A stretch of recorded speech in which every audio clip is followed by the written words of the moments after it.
എല്ലാവർക്കും നമസ്കാരം. എല്ലാവർക്കും അറിയുന്ന പോലെ തന്നെ കേരളത്തിൽ നിന്ന് തമിഴ്നാട്ടിലെ പൊള്ളാച്ചിയിലേക്ക് ടൂർ പോയി തിരിച്ച് മടങ്ങി വരവെ 16 പേരുൾപ്പെടുന്ന ഒരു ടെമ്പോ ട്രാവലർ ആക്സിഡന്റിൽ പെട്ട വാർത്ത നമ്മളെല്ലാവരും കേട്ടിട്ടുണ്ടാവും.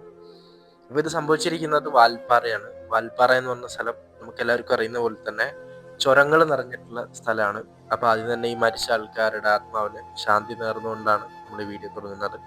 അപ്പോൾ നമ്മൾ ഇതിൽ അനലൈസ് ചെയ്യാൻ പോകുന്നത് ഇത് എന്തുകൊണ്ടാണ് ഇങ്ങനൊരു സംഭവം ഉണ്ടായതോ കാര്യങ്ങളോ ഒന്നുമല്ല. പക്ഷെ ഇതേപോലെ ഒരു സംഭവം ഇനി ഉണ്ടാവാണ്ടിരിക്കാനുള്ള പ്രിക്കോഷൻസ് എന്തൊക്കെ നമുക്ക് എടുക്കാം എന്നുള്ളതാണ്. അപ്പോൾ ഈ ഒരു വാർത്തയിലേക്ക് വരികയാണെങ്കിൽ 9 പേരാണ് മരിച്ചിട്ടുള്ളതായിട്ടുള്ള ഇപ്പോൾ റിപ്പോർട്ടുള്ളത്. പലരും സീരിയസ് ആയിട്ടുള്ള അവസ്ഥയിൽ ഇപ്പോൾ കിടക്കുന്നുണ്ട് ഹോസ്പിറ്റലിൽ. അപ്പോൾ 16 പേര് ഉൾപ്പെടുന്ന ആൾക്കാർ ഇൻക്ലൂഡിങ് ഡ്രൈവർ ടൂറിൽ പോയിട്ടുള്ളത്. നമുക്ക് എല്ലാവർക്കും അറിയാം, ഇപ്പം വെക്കേഷൻ ആണ്. കുട്ടികളാണെങ്കിലും മുതിർന്നവരാണെങ്കിലും എല്ലാവരും ടൂർ പോകുന്ന ഒരു സിറ്റുവേഷൻ ആണ് ഇപ്പം എല്ലായിടത്തും ഉള്ളത്. അതുകൊണ്ട് തന്നെ ചുരങ്ങൾ ഉൾപ്പെടെയുള്ള എല്ലാ സ്ഥലങ്ങളിലും നല്ല ഹെവി ട്രാഫിക് ആണ്.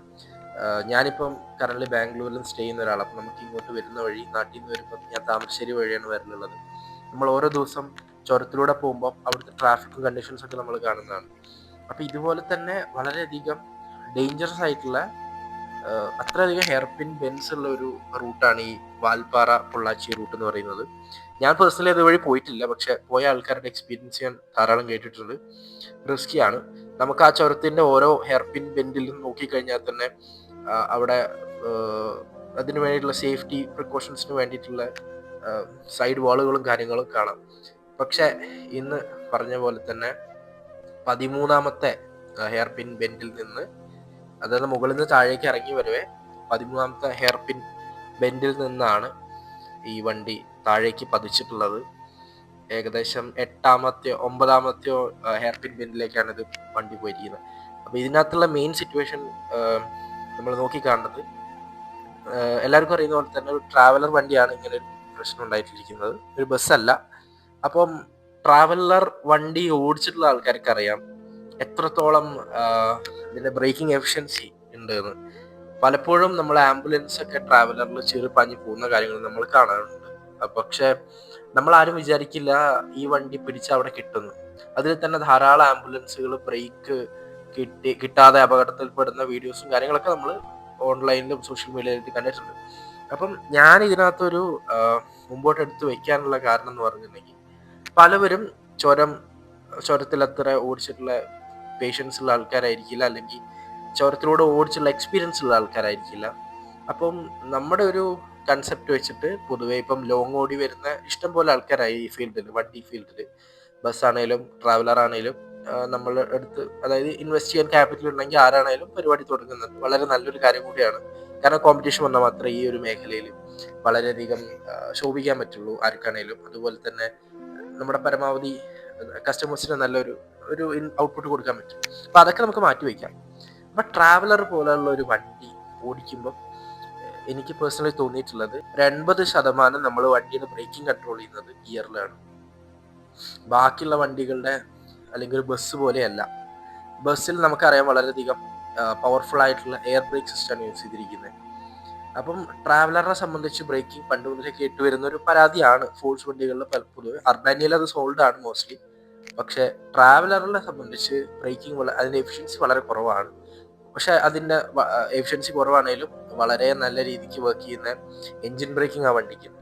അപ്പം നമ്മൾ ഇതേപോലുള്ള കുത്തൻ ഇറക്കങ്ങളും കാര്യങ്ങളൊക്കെ നമ്മൾ ഏറ്റവും കൂടുതൽ റിലേ ചെയ്യാൻ പാടുള്ള സാധനം എന്ന് പറഞ്ഞു കഴിഞ്ഞാൽ എൻജിൻ ബ്രേക്കിംഗ് ആണ്. അപ്പോൾ ഓൾറെഡി നമുക്കറിയാം, ഒരു ഇറക്കം ഇറങ്ങി വരുന്ന വണ്ടി ബ്രേക്കിന്റെ മുകളിൽ കാല് വെച്ച് അത് ഹീറ്റ് ആവും. നമുക്ക് ആ ഒരു ഫിസിക്സിന്റെ ലോ പോലെ ഫ്രിക്ഷൻ കൊണ്ട് ബ്രേക്ക് ലൂസ് ചെയ്യാനും, അതായത് നമ്മുടെ ബ്രേക്ക് ഫ്ലൂയിഡ് ചൂടാവാനും തിളയ്ക്കാനും ബബിൾ വരാനും അങ്ങനെ ബ്രേക്ക് കിട്ടാത്തൊരവസ്ഥ വരാനുള്ള സാധ്യതയുണ്ട്. അപ്പോൾ ട്രാവലറെ സംബന്ധിച്ച് അത് കുറച്ചും കൂടെ നമ്മൾ സിവിയർ ആണ്. നമ്മൾ നോക്കുമ്പോൾ ബ്രേക്കിംഗ് എഫിഷ്യൻസിയും കൂടെ കുറവായതുകൊണ്ട് നമ്മൾ എന്ത് ഇതുണ്ടെങ്കിലും നമ്മൾ എഞ്ചിൻ ബ്രേക്കിംഗ് ആയിരിക്കും. അപ്പം എൻ്റെ ഒരു പേഴ്സണൽ നിഗമനം എന്ന് വെച്ചിട്ടുണ്ടെങ്കിൽ, ഇതേപോലെ ഒന്നെങ്കിൽ വണ്ടി ന്യൂട്രലിട്ട് ഇറങ്ങിയിട്ടുണ്ടാവണം. പക്ഷേ എനിക്ക് തോന്നുന്നില്ല, കാരണം ഇത്രയും പ്രൊഫഷണൽ ആയിട്ടുള്ള ഡ്രൈവേഴ്സ് ആയിരിക്കണം ഇത് ഓടിക്കുക. അപ്പോൾ ഇതിന് മുന്നേ ബ്രേക്ക് കുറെ അപ്ലൈ ചെയ്തിട്ടുണ്ടെങ്കിൽ ബ്രേക്ക് പോകാനുള്ള സാധ്യത ഉണ്ട്. അതെന്തോ ആയിക്കോട്ടെ, വണ്ടി സെക്കൻഡറി. പക്ഷേ ഈ ഒരു സംഭവം വളരെയധികം ദുഃഖം ഉണ്ടാക്കിയിരിക്കുകയാണ്. കാരണം 9 മരണം 9 പേരും നമ്മുടെ നാട്ടിൽ നിന്നുള്ള ആൾക്കാരാണ്, മലപ്പുറത്ത് നിന്നുള്ള ആൾക്കാരാണ്, ടീച്ചർമാരാണ്. അപ്പം അതുപോലെ മക്കളും ഒക്കെ അതിൽ ഇൻക്ലൂഡഡ് ആണ് മരിച്ചതിലെന്ന് അറിയാൻ കഴിഞ്ഞു. അപ്പോൾ നമ്മളൊരു ഒരു ഭാവി തലമുറയെ തന്നെയാണ് അവിടെ നമുക്ക് ഇല്ലാണ്ടായത്. അപ്പോൾ അത് വളരെയധികം ദുഃഖപൂർണമായിട്ടുള്ളൊരു സംഭവം തന്നെയാണ്. നമ്മളെല്ലാവരും വണ്ടി ഓടിക്കുമ്പോൾ ആസ് എ ഡ്രൈവർ നമ്മൾ ശ്രദ്ധിക്കുക. നമ്മൾ ട്രിപ്പ് എടുക്കുമ്പോഴും നമ്മുടെ കൂടെയുള്ള ബാക്കി 10 പേരോ 15 പേരോ, ചിലപ്പോൾ നിങ്ങളൊരു വലിയ ബസ്സാണെങ്കിൽ 40-45 പേരുണ്ടാവും നിങ്ങളുടെ കൂടെ. അപ്പം ഈ 45 പേരോ കൊണ്ടുപോകുന്ന ഒരാളുടെ ജീവൻ എന്ന് പറയുന്നത് വളരെ വലുതാണ്, ഭാവി തലമുറയാണ്.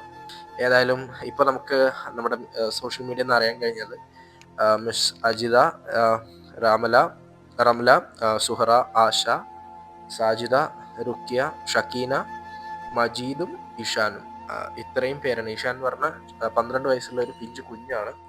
അപ്പോൾ ഇത്രയും പേരാണ് മരിച്ചതായിട്ട് നമുക്കിപ്പോൾ കറന്റ് കിട്ടിയ വിവരം. 3 പേര് ഇപ്പോഴും ആശുപത്രിയിൽ സീരിയസ് കണ്ടീഷനിൽ കഴിയുന്നുണ്ട്. വളരെ കുറച്ച് പേര് മാത്രമേ രക്ഷപ്പെട്ടിട്ടുള്ളൂ. കാരണം നമുക്ക് എല്ലാവർക്കും അറിയാവുന്ന കാര്യമാണ്, 13ാമത്തെ ഹെയർപിൻ ബെൻഡിൽ നിന്ന് 8ാമത്തെ ഹെയർപിൻ ബെൻഡിലേക്ക് വളവ് കിട്ടാതെ ഒടിയാതെ നേരെ വന്ന് താഴേക്ക് പതിച്ചു എന്നാണ് നമുക്കറിയാൻ കഴിഞ്ഞത്. അപ്പോൾ അങ്ങനെ ഒരു സംഭവം ഉണ്ടാകുമ്പോൾ എത്രത്തോളം ആഘാതം ആ വണ്ടി കണ്ടെത്താൻ നമുക്ക് മനസ്സിലാവും. ആ വണ്ടി കണ്ടാൽ നമുക്ക് ആരും ജീവിച്ചിരിക്കുന്നില്ല എന്നുള്ള രീതിക്കാണ് തോന്നുന്നത്. ഇത് ദൈവം സഹായിച്ച് പലരും രക്ഷപ്പെട്ടു.